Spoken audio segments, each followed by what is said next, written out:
Welcome to today's serving of What's in Your Cup. I'm Cheryl Farrell, your host. As a storytelling consultant to organizations, I'm passionate about the power of stories. I encourage individuals to share their personal narrative to build a human connection as a way to meet business objectives. Now, the cup is a metaphor for your story, and it's not just a willy nilly sharing of your journal, it's reporting on an event and how it makes you feel. When you share your story, you inspire others to think and to feel. We find that we are more alike than unalike, and that's where hope lives. So, cozy up, grab a cup, and join us as we hear from another storyteller on What's in Your Cup. I am delighted to introduce today's storyteller, my friend Alma Apodaca. Welcome, Alma. Thank you. Thank you. It's great to be here. We've talked about this for a while and it's finally come together, and I'm excited to share your story. Now, as we discussed, I will introduce you in the more formal way, the way that we would see each other, like on LinkedIn, or if I'm introducing you as a keynote. And it's in revealing your story that we find that you are more than just your resume. So, if you don't mind, I'd like to introduce you that way. Thank you. Here we go. I'm delighted to introduce Alma Apodaca as today's What's in Your Cup storyteller. Alma is a self described woman of resilience. She has extensive experience as a human resources professional with expertise in performance management, executive coaching, and diversity and inclusion. She's an equal rights professional who manages claims about harassment and discrimination. As a keynote speaker, she covers topics of leadership development and personal empowerment. Alma's tenacity was on full display in 2025 when she survived the loss of her home in the devastating Egan Canyon fire in Altadena, California. However, her path to resilience did not begin there. It was as a child growing up in San Diego, California. A family dynamic shaped her personality and is the source of her story today. Alma and I met first in 2014 when we both worked at a Southern California public utility. A few years later, by coincidence, we both worked at a cancer research foundation in the same region. Alma is currently a senior vice president of a commercial bank. I've come to know Alma as a person who makes tough decisions with calm reserve. She is adept at balancing compassion with duty. Thank you for being here, Alma, and I'm grateful for you sharing your personal story today. Thank you, Cheryl. It's great to be here. Thank you. All right, so as you know, our drill is I do a little lightning round, and as people have heard me say in the past, it's a throwback to my quiz shows days. Usually the lightning round comes at the end, but we're going to do it at the beginning just to get a snapshot of who you are. All right, so I've got my All question. right. All right, first of all, tell us where you were born, where you live now, and where have you traveled between those two locations? Great. All right. So, as you mentioned, I was born in San Diego, California, and I'm currently residing in Altadena, California. So, a couple of hours north of San Diego. And in between, I have actually traveled quite a bit because I have a little bit of a travel bug. And so I've been to throughout Mexico. I've traveled throughout Mexico. I've traveled throughout South America, Peru. I've been to Asia, Thailand. Been to India, Morocco a couple of times, Spain three times, or actually four times in the last 4 years. I think when I first visited Spain 4 years ago to walk the Camino, I got, I just, it was so magical a place for me. So I have traveled there quite a bit. I've been to Italy, um, let's see, Dubai, Canada. I think that probably covers it all. I have been to five of the seven continents, so I'm hoping to get to the other two. I haven't been to Antarctica and I haven't been to Australia yet. So those are definitely on my bucket list. My goodness, had no idea. It's interesting people call it a travel bug. I think it's actually something much more positive. Yeah, when I travel, I really like to travel for a long period of time if I can. Obviously, not everybody can, and I'm not always able to, but I like to travel and sort of try to get into like what would it feel like to live here? I love that. It seems to be an example of learning other stories, but physically. And this immersion experience I enjoy as well. So thank you for sharing that. Well traveled indeed. All right. So next question. What is a favorite quote of yours? So one of my favorite quotes is your value does not decrease based on someone's inability to see your worth. I really think that that quote, it's a good reminder for all of us that just because you can't see it doesn't mean that I don't have it. What are three words that best describe you? I would say direct, I am fair, and I am determined. Love it. A person I would like to know. Thank you. What's your favorite pastime? Well, travel is one. I also love to nap and I like to read and spend time in nature. Sounds good. So I the like to giggle, but there's something about a nap that just settles. Oh yeah. Oh no. I know people who like, oh, I never nap. I'm too busy for that. And for me, it's like for me and some of my girlfriends, we kind of like text each other and say, "Hey, I got a nap in today." So it's like a badge of honor. Like we took care of business and we took a nap. So Take care napping of is yourself. definitely. Right. You That's take right. care of That's yourself. right. And 20 minutes is all you need. I sometimes I'll wake up after a 20-minute respite and go, a problem got solved or an idea came to me, but there is definitely feeling healing physically. Definitely. Okay, Yep. here's a question. My colleagues would be surprised to know that I would say that at work, I tend to be very all business, matter of fact. As I said, the first word that I use to describe myself is direct. I tend to be a very direct communicator. So I think that my colleagues would be surprised to find that I'm actually a big softie. I am a person who has big feelings, but I don't necessarily show them at work. I don't actually show them to a lot of people. And I think that part of it is just I'm also very reserved I. and introverted. So I need a lot of just downtime. So I think that they would probably be surprised because how I show up at work is probably the opposite of all of those things. Education and certifications. What things are you most proud of? I'm actually most proud of my master's degree. I have a master's in human development with a specialization in bicultural children. I never had anything to do with teaching bicultural children, but I thought it was an interesting field of study. And being an immigrant or a child of immigrant parents, I have a bicultural experience. So that was one of the reasons that I studied that. But I'm most proud of that because when I was in undergraduate school, and I'll just a little side story, it took me 10 years to get my undergraduate degree. So I like to say that I took the scenic route. Part of it was didn't really, I went to college right after high school, spent a year and a half on a dorm, did all of those things, and then promptly moved back home because I was like, what am I doing here? Not really sure. So then just for the next 8.5 years, kind of just steady every quarter, every semester did, make sure I took courses because I knew that at the end of however long this took me, I would either have something to show for it or I would just have time that had passed. But in one of those courses, I had a teacher, and his name was Mark. I don't remember his last name, and I don't even remember what the class was. But in one of the papers that I had written, he wrote back. When he gave it back to me, and there was a note on there that said, "Your writing is good enough. Have you considered graduate school?" Wow. And it was the first time, and I even get a little emotional because it was the first time that someone had said that to me Mhm. that I had never considered it for myself. I realized, the power that someone else can have. and then going off and getting my master's degree and realizing that yes, I am someone who can have a master's degree. So I am most proud of that.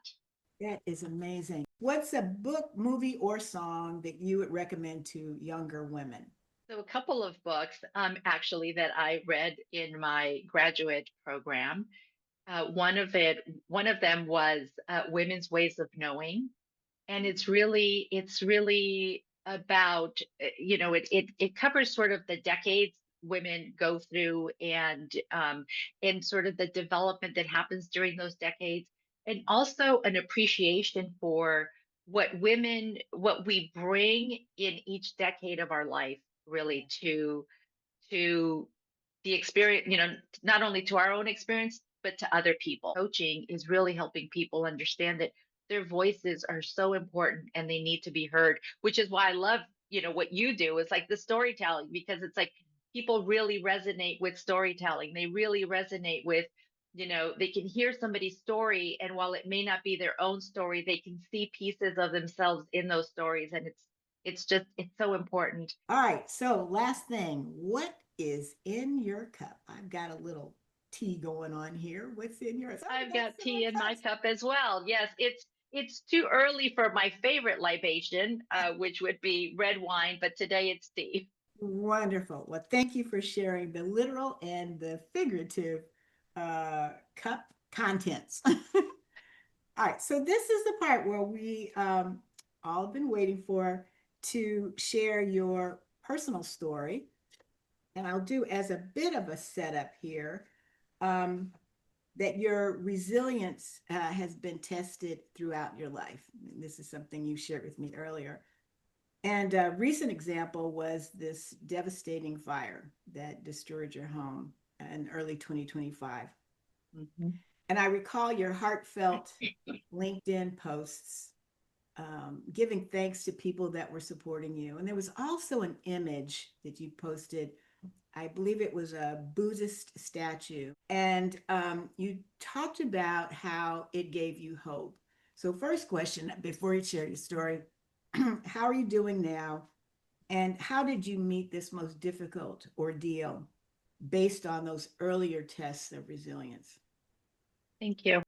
Doing well. So we are now about 4.5 months post, maybe 5 months post, and so just going through all of the things that one has to go through. I have to say that I've learned a new language as it relates to rebuilding and soil testing and geotechnical surveys, and all the things that I never wanted to know about, but were on January 7th.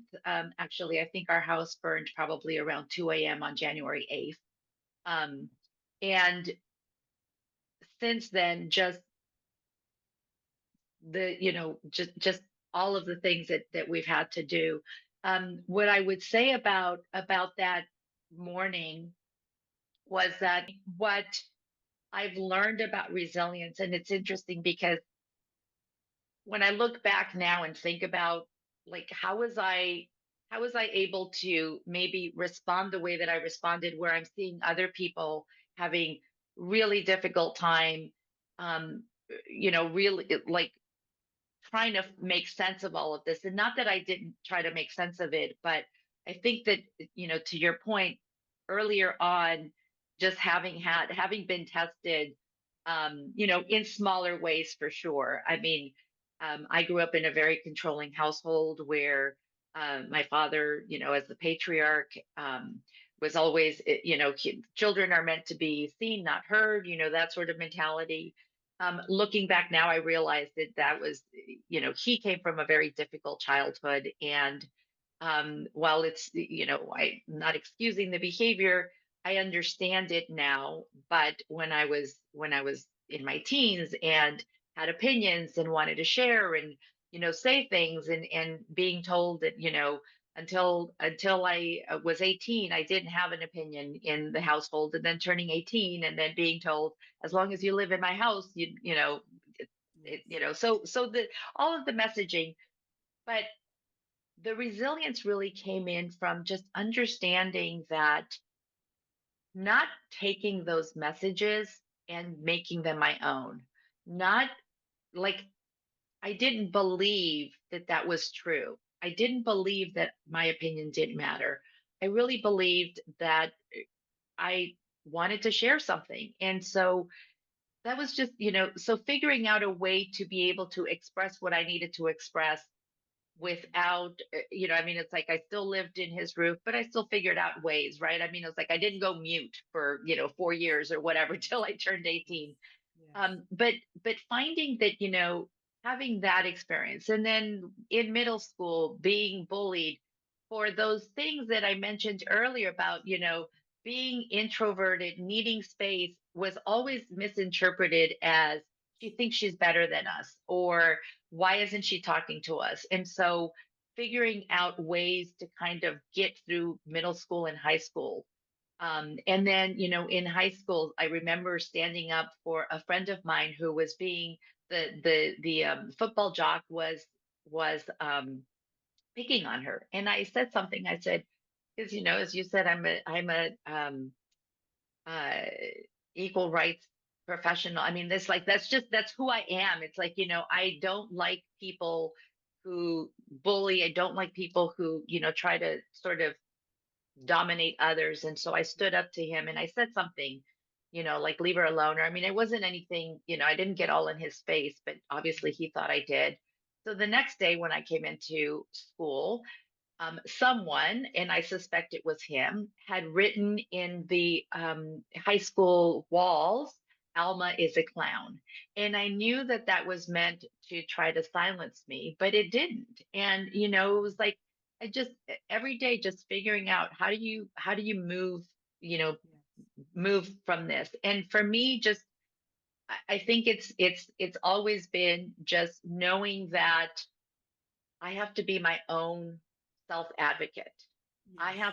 I have to say and do the things that I know are the best for me. And I can't wait for someone else to give me permission to say the thing that needs to be said, or to do the thing that needs to be done. And my first job out of college, I worked with a group of women, Mhm. and it was 6 weeks into the job, my boss comes to me and pulls me aside and says, the women are complaining because they think that you're unfriendly and that you haven't made an effort. And and again, it was like this, again, back to the School. feel being misunderstood, but instead Yes. of like trying to be about like, oh, I'm going to go and get the women to like me, which was a strategy I could have employed. I was like, this is not the place for me. I'm not here to convince people. I'm not everybody's cup of tea, right? I'm like, I'm Right. just not. Right. I Right. and I saw a great billboard that said, stop trying to be liked by everyone. You don't even like everyone.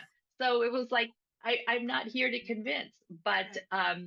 so I left that job. And so all of those all of those times where I did something to take myself out of that, Yes. was building resilience. And Yes. so when, and for me personally, I am someone that I can feel when something needs to be said or done, like in my body, like I feel anxious. Like if I'm feeling anxiety about something, I know that I need to have a difficult conversation, Yes. and until I have that difficult conversation, I'm going to feel that icky feeling that I don't like walking around with. And Right. so it's figuring, so every time I do that, and this is what I try to get other people to understand, that every time that we do the hard thing, we have the tough conversation, even the apology, it helps build resilience. We're learning how to come back from a difficult time. And Yes. so when our house burnt down on that morning of January 8th, we didn't know it had burned. Our One of our neighbors, when it was in the neighborhood, and we have a neighborhood chat, and he was a little bit cryptic, and he said, to everybody, and he said, there are a few homes standing, but everything else is gone. And so I was very direct to him, and I said, Adam, I said, tell me, is my house gone? I need to know if my house is gone. Because until then, I did not know if I was going to be recovering as someone who still has a house standing and now has to do something different, or I am now someone that needs to think about this in a different way. And once I understood and knew, then it was, and we went, and to your our neighbor had taken a picture of our lot, and I saw that the Buddha was standing. And to me, it was like it represented so much hope, Yes. because even though our house was gone, there was still something that stood Yes. there. Yes. And and so I think that all of those past experiences of figuring out how to get past, the bullying or the, whatever the messaging, Yes. um, has really prepared me for this moment. So the Buddha for me really represented, like, okay, now we know this is there's something next. What's the next thing, right? Yes. Yes. And so yeah, I just, for me, I really think about, like, resilience is not the absence of Caring. caring or knowing or doing. Yeah. It's really the ability to move and to act when you don't have everything figured out. That's amazing. Wow. Thank you so much. I'm getting a little teary hearing it. I am, thank you, first of all, for sharing all of your experiences. I am in awe of how, I don't know if the stars were aligned, or I don't know if it's faith based, but the stepping stones to resilience for this moment, Mm-hmm. so that we're being prepared for something we don't know, not necessarily a disaster, but we're being prepared for whatever else is coming. And you've built that muscle over time. Are there any other thoughts that you want to share on the topic of storytelling? Anything else you want us to know? Well, as I mentioned earlier, and why I love the work that you do is because, you know, we, I know that I resonate when I hear somebody's experience through storytelling, Yes. because it's like first of all, because I learned something about them that I maybe didn't know. And I will say, so one of the things that has been a blessing, and I will say there have been a lot of blessings since January 7th. And part of it, I mean, it's calling it a blessing is weird, because it's two other friends who also lost their home, and we have spent a lot of time talking and sharing, and and really just kind of working through this. But it's really about sharing our stories in a way that, before, I mean, one of them is my neighbor who lived across the street. I saw her all the time. I mean, she's become family to us. And then another neighbor who lived a block away. Um, since January, I have learned so much more about both of them that I didn't know, and we interacted a lot all the time. But because of what we've all been experiencing and Yes. sharing about our stories, and part of it, even just the stories of, like, one of my friends shared that, one of the things that she lost, that she felt the loss of more than anything, was the piece of paper that had her mother's handwriting on it, because her mother is gone and has been gone since she was 16. And so it was like, and this is what I was sharing with other people. And I remind people, because unless somebody has experienced it, like, before I experienced this, I could be empathetic, but I could not understand the depth of what it means to Yes. lose everything. Meaning that when you're at Target and you realize, I am a person who has to buy every single thing I need. Yes. Yes. Of course, we got donations and things like that, but, like, Starting I, from I need scratch. Q-tips. I Yes. need, like, to put together a wardrobe. I need shoes. I need underwear, I need bras, I need slips. Like, it's just, but the point being that, when people were saying, you know, these are this is things that you can replace, and I don't want to necessarily replace these things, but like I tell people, this is stuff with stories. Yes, It's the there it is. stories that these things Yes, represented, right? I mean, it's like the yes, necklace that my husband bought me for my 50th birthday.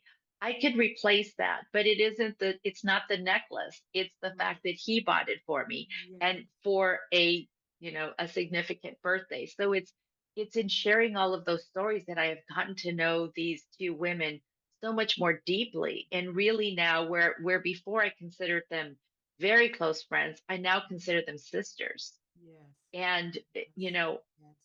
but but why do we have to wait for something Greater. like this, right, Exactly. for us to Exactly. share? And so, in another way, just like being able to share here with you, and like Yes. I'm learning from you, right? I'm hearing things that I don't know about you as Yes. well. And Yes. when we share stories, it's like we're able to really, it's just another deeper level and layer of getting to know each other. And at the end of the day, like I will say that the what got us through the fire was the community that we had and the community that we've been building since. And the community is made up of people, and people all have stories. And when we share with each other, they don't just understand us better, but we understand them better. And so it's like the power of storytelling is has become so much more profoundly present for me in these last 5 months. You are a special soul, and I am delighted to have you on this storytelling journey, this storytelling mission, especially in these times. There's stuff all over the world going on, and this human connection could not be more important. You're a delightful person. I'm so glad to know you, glad to call you friend. Thank you for your inspirational words and encouragement and sharing your story. Thanks, Cheryl, and thank you for the opportunity. It I find it very healing, to continue to be able to share all of it. So I appreciate the opportunity as well, and I am happy and glad to call you friend. Thank you.